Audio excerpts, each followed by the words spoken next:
Hi everyone, good evening. তোমরা সবাই কেমন আছো? এই যে ভাত টাত খাওয়া কমপ্লিট হয়ে গেছে, এই যে রেডি হয়ে গেছে, যাবো একটু কেনাকাটা করতে। যেহেতু ভালোই তো ঠান্ডা পড়েছে, ঠান্ডার জন্য কিছু কেনাকাটা করব। তো নাক দুটো এত আটকে আসছে, মানে নাক দুটো বলছি কি, এই নাকের দু সাইড মানে দম ফেলতে পারছি না, কিভাবে যে ঠান্ডা লেগে গেছে বুঝতেই পারছি না। আর যাবো একটু ঘটকপুকুরে টুকটাক কিছু কেনাকাটার জন্য। টুকটাক বলতে গিয়ে বাড়ি তো আমাদের এখানে ভালোই ঠান্ডা পড়ে গেছে।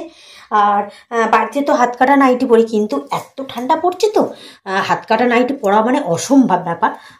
তো আমাদের এখানে মানে দেখেছিলাম নাইটি কিনবো বলে কালকে, কিন্তু আমাদের এখানেকার নাইটি না মানে এক থেকে দুবার বেশি, মানে ওই দু তিনবার পরলে না মানে সে ফ্যাকাসে টাইপের একটা কালার এসে যায়, রংটা টাইপের উঠে যায়। তো অরিন্দ বলছে চলো ভৌমিকে চলো, ভৌমিকের কালেকশানগুলো এমন ভালো। আর মেন কথা ওর জামা কাপড়ের গ্যারান্টি আছে খুব, মানে দাম একটু দাম নেয়, কিন্তু জামা কাপড় খুব সুন্দর। ওখান থেকে আমরা ধরা বাঁধা কেনাকাটা করি, কিন্তু ওখানে যাওয়া মানে একটা হাতে টাইম নেওয়া ব্যাপার আছে, মাম্মাম ছোট তার জন্য। আর ঠান্ডার তো ভালোই পড়ে গেছে, তার জন্য শীতকালেরও কটা পোশাক কিনবো, যেহেতু আমি বাড়িতে থাকবো না। আমার ট্রেনিং পড়েছে বৈকণ্ঠপুর এক সপ্তাহের জন্য। রবিবারে বার হয়ে যাব, রবিবারে 12টার দিকে বার হয়ে যাব। বৈকণ্ঠপুর আমি কোনোদিন যাইনি, না অনেকটা দূর, নাকি 3 ঘন্টা গাড়িতে থাকতে হয়। তো অবশ্যই তোমরা যদি থাকো মানে জানো বৈকণ্ঠপুরের আশেপাশে, অবশ্যই কমেন্টে জানিও। তো তার জন্য শীতের জন্য কি, যেহেতু আগে যেমন আমরা পৈলান বারাসাতে আমি ট্রেনিং করে এসেছি, সেখানে কি জানো তো গরমকালে তো একটা ছোট ব্যাগ নিলেই কমপ্লিট হয়ে যেত, কিন্তু এখন একটা বড় ট্রলি নিয়ে যেতে হবে, কেননা লেপ কম্বল হেন তেন আছে, তার জন্য। তো আর কি জানো তো, না এত ঠান্ডা লেগে গেছে, মানে বুঝতেই পারছি না যে ঠান্ডাটা কীভাবে লেগে গেছে। তো অরিন্দম তার জন্য বলে চলো এখন শুতে হবে না, ভেবেছিলাম একটু শোবো জানো তো, কিন্তু শোয়ার একটু টাইম পাচ্ছি না, শুলে তো হবে না। আর মাথাতে গাইস 1-4 তেল দিয়ে দিয়েছি, দেখতে পাচ্ছ, একে মাথাতে চুল নেই, আর তেল দিয়ে একদম বিকট টাইপের লাগছে। তেল না দিলে হবে না, কেন বলো তো, আমি ভাবলাম একটা সপ্তাহ চলে যাব, একটু মাথাতে একটু তেল দিয়ে দিই, রবিবারে মাথা ঘষবো। যেহেতু আজকে হলো শুক্রবার, শনি রবিবারে একটু মাথা ঘষে নিলে একটা সপ্তাহ বাড়িতে থাকবো না। আর কীভাবে মাম্মামকে ছেড়ে যে কিভাবে যাব গাইস আমি বুঝতে পারছি না। কালকে সারা রাত ঘুম হয়নি, আমি আর মাম্মামের পাপা মানে অরিন্দম দুজনেই টেনশন করছি। যেহেতু আগে মাম্মাম থাকতো কোনো সমস্যা করতো না, মাম্মাম ছোট ছিল, কিন্তু মাম্মাম এখন বড় হচ্ছে, একটু চোখ হয়েছে জানো তো, ও বুঝতে শিখে গেছে। তো এখন তো রাত হলে থাকেই না, কিন্তু কিভাবে যাব আমি তো ভেবেই পাচ্ছি না। আর মশা যা হয়েছে। তো চলো কি কি কেনাকাটা করি সেটাও তোমাদের সাথে শেয়ার করব। যেহেতু কেন বলো তো, এই গেঞ্জির এইগুলো না ওখানে নাকি জল এলাকা, তো ওখানে নাকি প্রচুর ঠান্ডা পড়ে। তো তার জন্যই ভাবলাম না, এই সোয়েটারে তো ঠান্ডা যাবে না, তার জন্য উলের কিছু পোশাক কিনতে হবে। তো তার জন্য আমরা বার হয়ে পড়বো। আর এখন কটা বাজে বাবারে, 3টের বেশি হয়ে গেছে। তো চলো, অরিন্দম নিচে রেডি হচ্ছে, আর চলে যাবো, বাইকক্ষুনি চলে আসবো। আর মাম্মাম রয়েছে মায়ের কাছে। তো চলো কী কী কেনাকাটা করি সেটাও তোমাদের সাথে শেয়ার করব।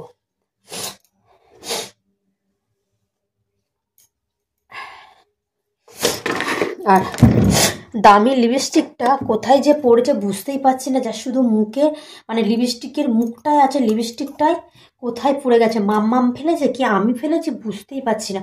মানে এই লিপস্টিকটা হচ্ছে 485 টাকা নিয়েছিল এই লিপস্টিকটা, এত ভালো লিপস্টিকটা। আর সত্যি কথা বলতে কি, আমার 7-8টা লিপস্টিকের মধ্যে এইটা হলো দামি সবথেকে লিপস্টিক। তো বাট এটাই হারিয়ে গেল আমার, মানে এতটা খারাপ লাগছে, কোথায় ফেলেছি। আমরা বাড়ির মধ্যে যত সম্ভব আছে। তো চলো বার হয়ে যায়, তোমাদের সাথে আবার এসে কথা বলবো। নাক আটকে আসছে।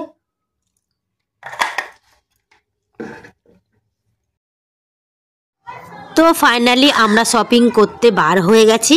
আর চারিদিকে দেখো গাইস, মানে সবুজ আর সবুজ।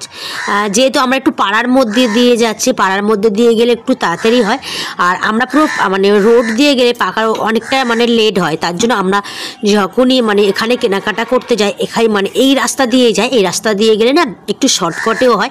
আর চারিদিকে সবুজ, মানে এখানে না মানে সবজি চাষ হয়, বেশ দেখতেও বেশ সুন্দর লাগে, চারিদিকে গাছপালা রয়েছে। তার জন্য আমরা এখান দিয়েই যাচ্ছি। আর ঘটপুকুরে যাওয়া মানে আমার একটা মানে ইমোশন, মানে ঘটপুকুর ভাঙর প্রতি একটা অন্যরকম আমার একটা ভালোবাসা। যেহেতু ওখানে কলেজে যেতে আমরা অনেক কিছু মিস করি, বিশ্বাস করো, মানে দোকান পাশারি বলো দেখি না, মানে আগেকার পিছনে দিনগুলো মনে পড়ে। তো ফাইনালি আমরা দোকানে চলে এসেছি, তো বার করতে বলছি কাকুকে। আর এই দোকানের কালেকশানগুলো এত সুন্দর সুন্দর, তোমাদেরকে কি বলবো। তো দেখো এই সোয়েটারটা তো আমার ভীষণ ভালো লাগছে, এটা পুরো একদম পিওর উলের। তো দেখা যাক কোনটা নেব, আমি মানে কনফিউজ হচ্ছে কোনটা নেব। এটাও বেশ সুন্দর, দেখো কিন্তু কোনটা। আর এই দোকানটা কিন্তু মানে 3 তলা দোকান, প্রত্যেক জিনিসটাই সুন্দর, মানে এই দোকানে আসলে ফিরে যেতে হবে না। বিশেষ করে জামা কাপড় এত সুন্দর, মানে তোমাদেরকে কি বলবো।